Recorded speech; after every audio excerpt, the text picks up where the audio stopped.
Salam tout le monde. Je voulais apporter un peu mon témoignage par rapport à mon fils aîné qui a 12 ans sur ses difficultés scolaires.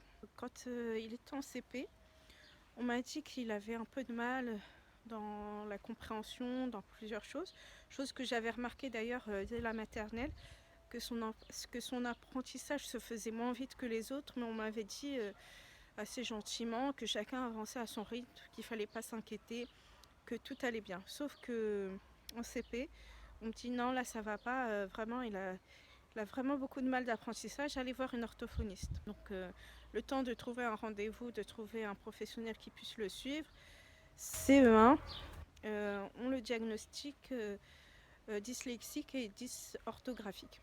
C'était pas trop grave parce que j'étais assez disponible pour lui. Je l'aidais à faire ses devoirs, je me renseignais sur internet comment faire pour l'aider, etc. Et puis après la CE1, il a eu un excellent suivi, donc ça allait, c'est resté quand même un élève, un assez bon élève. Et d'ailleurs, certains professeurs ne savaient même pas qu'il était dyslexique. En CM1, CM2, ils étaient à chaque fois étonnés quand ils recevaient son dossier parce qu'il s'en sortait très très bien. Alhamdulillah. Arrivé au collège, bon pareil, j'ai eu un suivi, un dossier, etc. Mais ses notes, c'était la chute libre. Mais quand je dis la chute libre, c'était la chute libre. Il avait, pour vous situer un petit peu, entre 8 de moyenne plus ou moins. Quand il atteignait 9, j'étais contente, quoi. Sur 20. Donc je comprenais pas trop pourquoi. Je me suis dit c'est peut-être trop de choses à apprendre en même temps pour un dyslexique. On essaye de mettre ça sur son handicap. Donc j'ai fait un peu ce que font tous les parents. Vu que moi j'arrivais pas à lui faire apprendre correctement, c'est ce que je me disais, vu qu'il apprenait pas. Ben, j'ai appelé un professeur et j'ai fait en sorte que ce soit un professeur diplômé et pas une étudiante ou autre.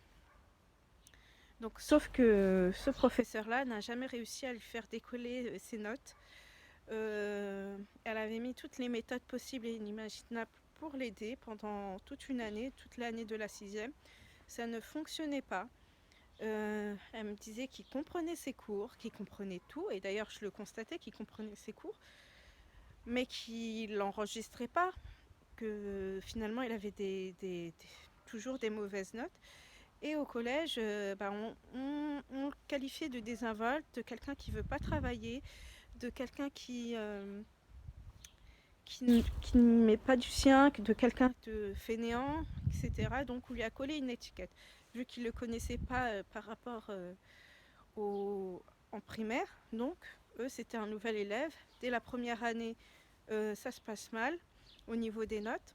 Et puis lui, il est assez introverti, donc on a l'impression qu'il s'en fiche, mais en fait, il s'en fiche pas, il est comme ça, il est introverti, il est timide.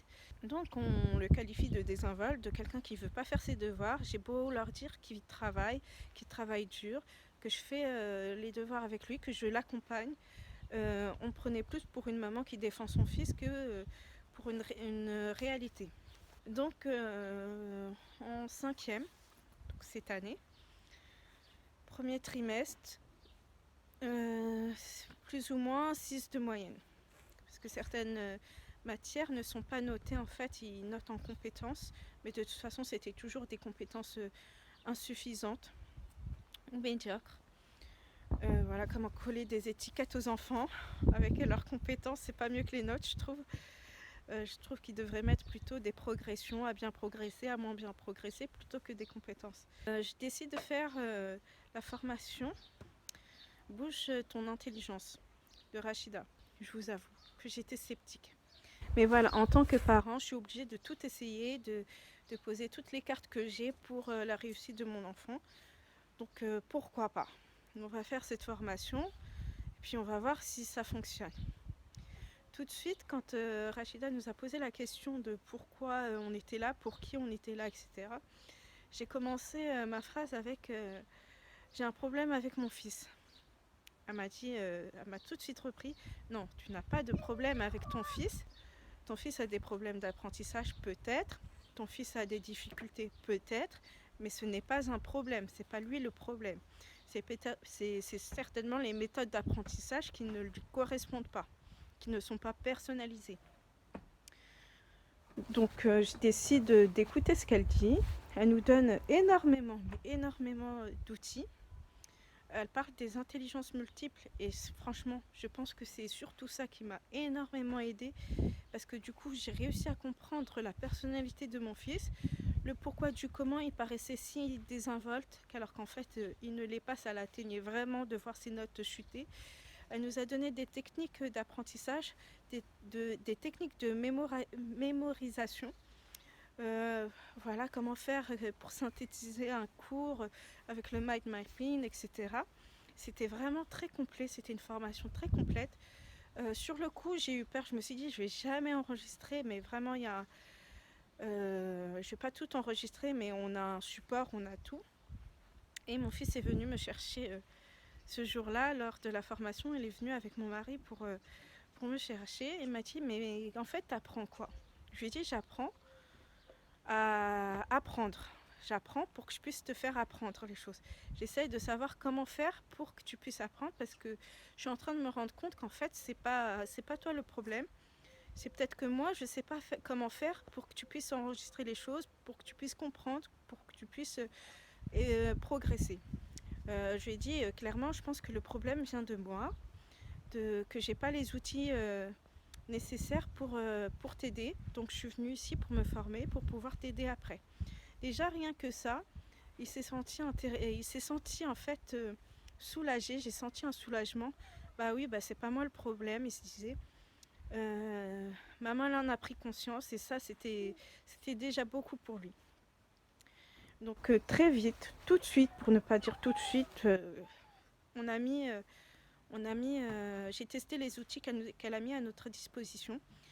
J'ai vraiment trouvé ce qui lui correspondait le mieux. Donc il m'a fallu quelques semaines d'adaptation pour savoir oui cet outil lui sert, non cet outil ne lui correspond pas.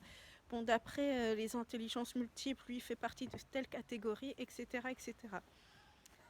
Euh, et tout de suite, immédiatement, j'ai vu des résultats dans son envie d'apprendre, des résultats dans ses notes, des résultats dans... C'était plus la bagarre pour qu'il fasse ses devoirs. Il était intéressé, des résultats dans son comportement, parce que du coup, il est passé de désinvolte à un enfant qui participe. Il est passé à peu près de 6-7 de moyenne, comme je dis, il ne note pas toutes les matières, à 12 de moyenne générale.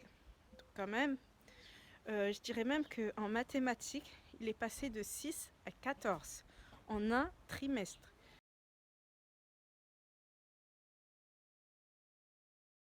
En changeant simplement en quelques outils, en trouvant quelques méthodes pour le faire apprendre. Euh, voilà, c'est juste formidable. Et lui, il a repris confiance en lui, il est content. Euh, et puis là, ce trimestre-là, il m'a dit maman, je sais comment faire. Maintenant, je te demanderai un truc, c'est j'aimerais bien être autonome pour mes devoirs. Maintenant, tu m'as bien expliqué, j'ai tout compris. Tout ce que je te demande, c'est d'être autonome. Et j'ai décidé de lui faire confiance et on verra ce que ça va donner au troisième trimestre. Donc voilà, moi franchement, cette formation Bouge ton intelligence n'est pas faite que pour les gens qui font école à la maison. Parce que je vous dis ça parce que c'est ce que je me suis dit au départ. Je fais oui, mais bon, Rachida, elle fait école à la maison. Oui, mais bon, elle, c'est pas pareil. Elle y arrive, elle a des facilités. Oui, mais bon, elle est hyper intelligente. Elle y arrive mieux que moi. Non, en fait, elle donne vraiment des astuces hyper intéressantes. Elle donne vraiment des outils. Franchement, moi, c'était le déclic. Hein. J'ai quand même, pendant un an, un professeur venait 2 fois par semaine. Pendant tout le premier trimestre, un autre professeur et il n'y avait pas de résultat. Et seulement avec cette formation-là, je me suis rendu compte qu'en fait, les méthodes d'apprentissage qu'on lui forçait à avoir, ils n'étaient pas du tout adaptés à sa personnalité. Et grâce à cette formation, j'ai trouvé, alhamdoulilah, les bons outils et la bonne méthode pour qu'il avance. Assalamu alaikum.